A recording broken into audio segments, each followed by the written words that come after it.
আজকে অফিস থেকে বেরোতে অনেকটা দেরি হয়ে গেল, চারিদিকটা কেমন খা খা করছে। হ্যাঁ, এত রাতে এই ফাঁকা রাস্তায় কে দাঁড়িয়ে আছে?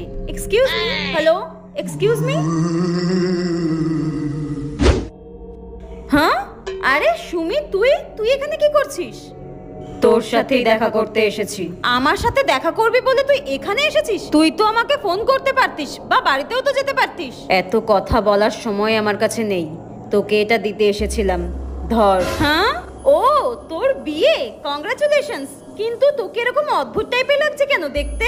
এখন আমার অনেক তাড়া, আমি গেলাম রে। আরে শোন, আমার কথাটা শুনে যা। এ কি, সুমির বোন কেন ফোন করছে? দেখি তো। হ্যালো টেপি দিদি, সুমি দিদি আর নেই গো, তোমার বাড়ি যাওয়ার পথে অ্যাক্সিডেন্ট হয়েছে।